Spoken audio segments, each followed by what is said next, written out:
सबको लगता था कि चाइना सिर्फ मैन्युफैक्चरिंग सेक्टर में डोमिनेट करता है, लेकिन कुछ ने देखा नहीं कि चाइना का टेक और एआई सेक्टर भी दुनिया को हिला रहा है। डीप सेक जैसे स्टार्टअप्स ने चाइना के टेक इकोसिस्टम को अपना के एआई और ऑटोमेशन में नए होराइजन्स को टच किया है और दुनिया को दिखाया कि चाइना मैन्युफैक्चरिंग के साथ साथ टेक्नोलॉजी में भी सबसे आगे है। पिछले कुछ दिनों से दुनिया भर की कंपनीज अपने मैन्युफैक्चरिंग सेटअप्स को डाइवर्सिफाई करने की बात कर रही हैं और इस कन्वर्सेशन में एक नया नाम उभरता है, इंडिया। लेकिन क्या इंडिया सच में चाइना को रिप्लेस कर सकता है मैन्युफैक्चरिंग में, या ये सिर्फ एक हवा है? कोविड-19 के बाद दुनिया में एक मैन्युफैक्चरिंग शिफ्ट देखने को मिल रहा है। चाइना के साथ जियोपॉलिटिकल टेंशंस की वजह से कंपनीज ऑल्टरनेटिव लोकेशंस ढूंढ रही हैं। आज हम एनालाइज करेंगे कि क्या इंडिया के पास वो पोटेंशियल है जो चाइना के स्केल और एफिशिएंसी को मैच कर सके। क्या इंडिया वाकई में चाइना से compete कर सकता है फ्यूचर में? बट इससे पहले हम थोड़ा बैकग्राउंड को समझते हैं कि चाइना आखिर दुनिया के लिए फैक्ट्री ऑफ द वर्ल्ड कैसे बना। 1950 से लेकर 1978 तक चाइना की माओ जेडोंग गवर्नमेंट ने अपना सारा फोकस हैवी इंडस्ट्रीज लगाने पर करा, बट वो पूरी तरह से फेल हो गए क्योंकि उनका फोकस था डोमेस्टिक मार्केट्स के लिए मैन्युफैक्चर करना। ये वो दौर था जब चाइना बहुत अग्रेसिवली एक्सपैंड कर रहा था। आपको याद होगा कि 1962 में इंडिया और चाइना के बीच युद्ध भी हुआ, जिसका काफी नुकसान इंडिया को उठाना पड़ा। बट 1978 में फिर एक बड़ा बदलाव आया और चाइना के फैक्ट्री ऑफ द वर्ल्ड कहलाने वाले खिताब की नींव रखी गई। डेन जाओपिंग की गवर्नमेंट द्वारा उनके इकोनॉमिक रिफॉर्म्स ने मानो चाइना के हालात बदल कर रख दिए। उन्होंने अपना फोकस शिफ्ट करा क्लोज्ड इकोनॉमी से मिक्स्ड सोशलिस्ट इकोनॉमी की तरफ। स्पेशल इकोनॉमिक जोन्स बनाए जैसे कि शेंजन, जो आज तक अपनी डोमिनेंस बनाए रखे है। चीप लेबर और टैक्स ब्रेक्स देकर चाइना ने दुनिया भर की इंडस्ट्रीज को अपनी तरफ आकर्षित करा, जिससे काफी फॉरेन इन्वेस्टमेंट चाइना में हुआ। 2001 में चाइना का वर्ल्ड ट्रेड ऑर्गेनाइजेशन का ज्वाइन करना यह पक्का कर चुका था कि अब उन्हें वर्ल्ड फैक्ट्री बनने से कोई नहीं रोक सकता। अब हम जानते हैं कुछ वो कारण जिसकी वजह से China factory of the world बना। तो उसमें मुख्य कारण है उनकी गवर्नमेंट पॉलिसीज। इंफ्रास्ट्रक्चर पर हेवी इन्वेस्टमेंट उन्होंने किए, जैसे कि पोर्ट्स, हाईवेज, पावर ग्रिड्स, और उन्होंने काफ़ी फॉरेन इन्वेस्टमेंट को अट्रैक्ट करने के लिए नए नए इंसेंटिव्स दिए। उन्होंने फ्लेक्सिबल लेबर लॉज बनाए जिनकी की कॉस्ट काफ़ी कम थी, और उन्होंने अपने सप्लाई चेन इकोसिस्टम को काफ़ी बेटर किया। पूरा मैन्युफैक्चरिंग इकोसिस्टम एक ही जगह बनाया, रॉ मटेरियल से लेके फिनिश गुड्स तक सब कुछ एक जगह अवेलेबल करवाया। इलेक्ट्रॉनिक, सोलर पैनल और स्टील जैसे क्रिटिकल सेक्टर्स में अपनी डोमिनेंस को बनाया। और हाँ, क्या आप जानते हैं कि चाइना वर्ल्ड की सबसे चीप लेबर और प्रोडक्शन के बाद भी अपने राइस की डिमांड को पूरा करने के लिए इंपोर्ट्स पर डिपेंडेंट है इंडिया और बाकी साउथ एशियन कंट्रीज में। बट ऐसा क्यों है? इसके पीछे चाइना की एक स्मार्ट और क्लेवर स्ट्रैटेजी है। 1 kg राइस को कल्टीवेट करने के लिए जरूरत पड़ती है अप्रॉक्स 5000 लीटर पानी। चाइना नहीं चाहता कि वो अपने नेचुरल रिसोर्सेज जैसे फ्रेश वाटर को ज्यादा वेस्ट करें, और वो जानकर इंपोर्ट करते हैं राइस को, ताकि वो फ्रेश वाटर जिसे राइस उगाया जाता है उसे अपनी इंडस्ट्रीज और अपनी टेक्नोलॉजी को स्केल करने के लिए इस्तेमाल करें, ताकि वो दुनिया भर की इंडस्ट्री को डोमिनेट कर सके। और अगर हम बात करें उनके जियोपॉलिटिकल एक्सपेंशंस की, तो उनका बेल्ट एंड रोड इनिशिएटिव के थ्रू चाइना ने दुनिया भर के पोर्ट्स पे कंट्रोल लेना स्टार्ट कर दिया है। कंट्रीज जैसे श्रीलंका, पाकिस्तान को सस्ते रेट्स में डेट देना, और उस डेट को क्लियर न कर पाने पर पोर्ट्स को अपने कंट्रोल में ले लेना। ये कुछ ऐसी क्लेवर स्ट्रेटजीज हैं जो चाइना दशकों से प्लान कर रहा है और उन्हें अब मौका देखकर एग्जीक्यूट भी कर रहा है। सिविल इंजीनियरिंग में चाइना ने अपने आप को बहुत स्ट्रॉन्ग बनाया है। उन्होंने स्मॉल एशियन कंट्रीज में काफी कंस्ट्रक्शंस किए हैं। आपकी जानकारी के लिए बता दूं, जैसे हमारे यहाँ IIT JEE का एग्जाम होता है, वैसे ही चाइना में गाओकाओ एग्जाम होता है, और ये एग्जाम वर्ल्ड का टफेस्ट एंट्रेंस एग्जाम है। और इस एग्जाम की वैलिडिटी यूरोप, कनाडा, ऑस्ट्रेलिया की यूनिवर्सिटीज में भी है। अब अगला एक और कारण है जिसकी वजह से चाइना ने अपने आप को मैन्युफैक्चरिंग में काफी स्केल किया। इसको कहा जा सकता है authoritarian control. Freedom of speech का एब्सेंस होना, स्ट्रिक्ट सर्विलियंस और डिसेंटर्स का अरेस्ट होना। एक फन फैक्ट है चाइना के बारे में, ऐसा कहा जाता है चाइना के बारे में, if you ever go to China never complain about China और say any bad thing about China. Strict surveillance होना और हर चीज पर और हर किसी पर निगरानी हो, जिससे कि उनकी गवर्नमेंट का जो कंट्रोल है वो काफी स्ट्रॉन्ग है। दोस्तों अब बात करते हैं इंडिया में मैन्युफैक्चरिंग सेटअप। इंडिया में इंडस्ट्री रेवोल्यूशन की शुरुआत हुई थी 1854 में, जब ब्रिटिशर्स द्वारा पहला टेक्सटाइल प्लांट शुरू किया था जो कि भाप से चलता था। और ब्रिटिशर्स की यह पॉलिसी थी कि वो इंडिया को एक रॉ मटेरियल सप्लायर देश के रूप में एस्टैब्लिश करना चाहते थे।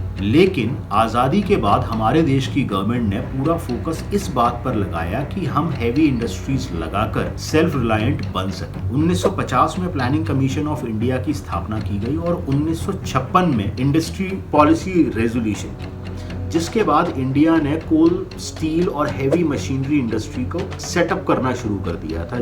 आज जिन बड़ी कंपनीज को आप पब्लिक सेक्टर यूनिट्स के नाम से जानते हैं, जैसे कि coal India, IOCL, BPCL, ONGC, SAIL, इन सभी की स्थापना तब की गई थी। दूसरी तरफ हमारे देश के बड़े व्यापारिक घराने जैसे कि टाटा, बजाज, बिरला ग्रुप ने सभी अपनी अपनी कैपेसिटी में मैन्युफैक्चरिंग को बढ़ावा दे रहे हैं। और अभी हाल ही की बात करें तो 2014 में मोदी गवर्नमेंट के पावर में आने के बाद एक बड़ा और एक स्ट्रॉन्ग मूव लिया गया, जिससे कि इंडिया compete कर सके ग्लोबल मैन्युफैक्चरिंग सेक्टर में। उसमें से एक मेक इन इंडिया इनिशिएटिव है, जिसमें मेन मोटिव था इंडिया में मैन्युफैक्चरिंग सेक्टर को बूस्ट करना, एक्सपोर्ट्स को बढ़ावा देना और ऐसी चीजें जो इंडिया में मैन्युफैक्चर करी जा सकती हैं उसका इंपोर्ट बंद करके इंडिया में मैन्युफैक्चर कर। टेक्सटाइल, ऑटो और फार्मास्यूटिकल जैसे सेक्टर में ग्रोथ देखने को मिली। कोविड-19 में पूरी दुनिया ने देखा कि इंडिया कैसे फार्मेसी ऑफ द वर्ल्ड बन गया। कोविड वैक्सीन, जेनरिक मेडिसिन से लेकर आयुर्वेदिक मेडिसिन तक, जिनकी आज पूरे वर्ल्ड में सडन डिमांड बढ़ गई है, India is one of the leading manufacturer and exporters of all these medicine.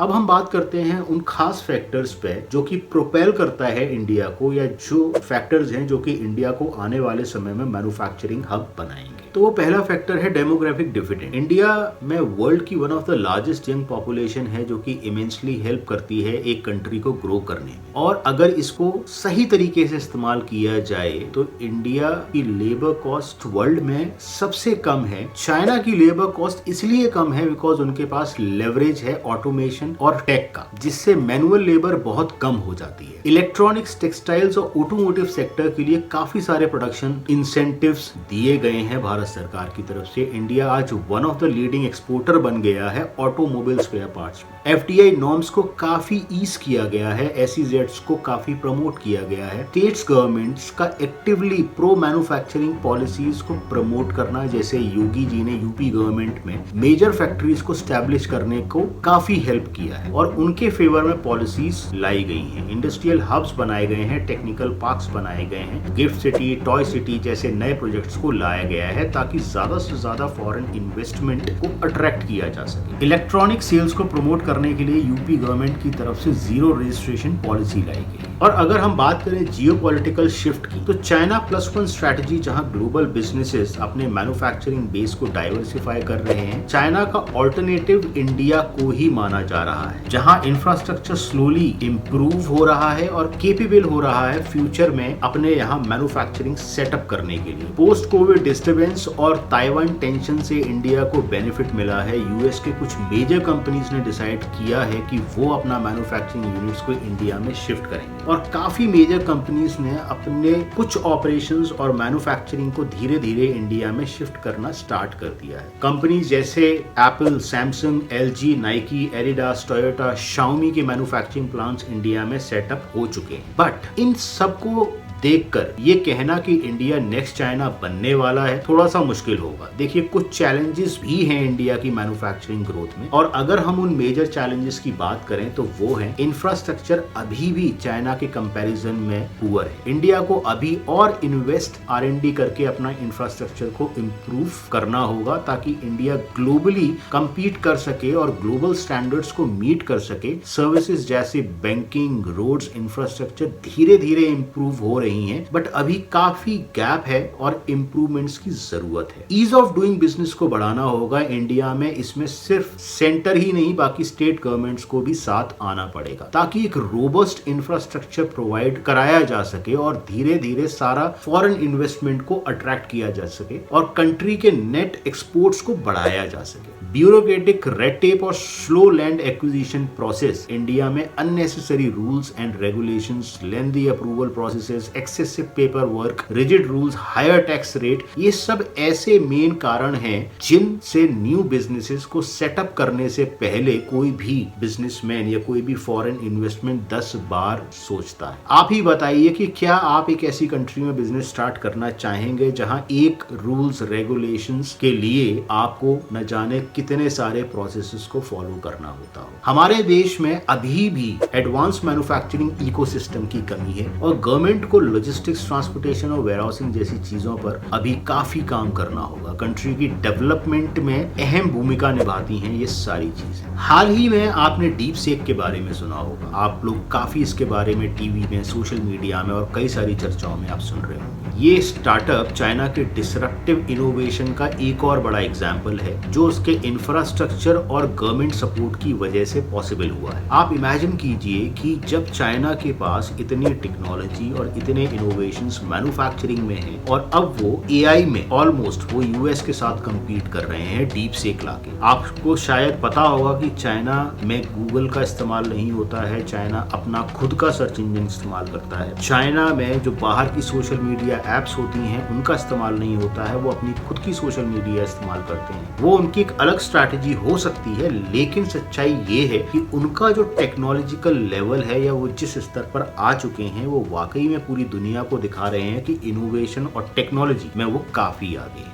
लेकिन दोस्तों, इंडिया सिग्निफिकेंट स्ट्राइड्स ले रहा है, लेकिन अभी भी चाइना फॉर द वर्ल्ड बन पाना थोड़ा सा प्रीमेच्योर है। इंडिया को अपनी इंफ्रास्ट्रक्चर पॉलिसी, एग्जीक्यूशन और सप्लाई चेन इकोसिस्टम को काफी इंप्रूव करना होगा। इंडिया अपना एक यूनिक नीश कार्व आउट कर सकता है as a global manufacturing hub, लेकिन एक डिफरेंट अप्रोच के साथ। इंडिया में आए दिन आप कई स्टार्टअप्स के बारे में सुनते होंगे, लेकिन हमारे देश में अभी तक कोई भी इनोवेट करने के बारे में नहीं सोचता। हमारे देश के जो प्रीमियम कॉलेजेस हैं जैसे आईआईटीज, एनआईटीज या आईआईएम, यहाँ से स्टूडेंट्स निकलकर अपना काम या नया स्टार्टअप करने के बारे में सोचते हैं, लेकिन अभी भी हम इनोवेशन में काफी पीछे हैं और अच्छे स्टूडेंट्स जो जॉब करना चाहते हैं वो वेस्टर्न बिग कॉर्पोरेट्स को ज्वाइन कर लेते हैं। हमारी गवर्नमेंट को कुछ ऐसे प्रोविजंस लाने चाहिए जिससे जो आईआईटी स्टूडेंट्स हैं या जो एनआईटी स्टूडेंट्स हैं वो अपना फोकस नए इनोवेशंस करने में लगाएं, क्योंकि एक अच्छा इनोवेशन पूरे देश की अर्थव्यवस्था को मजबूत कर सकता है। हमें और चाइना को लगभग एक साथ ही इंडिपेंडेंस मिली थी ब्रिटिशर्स, लेकिन चाइना ने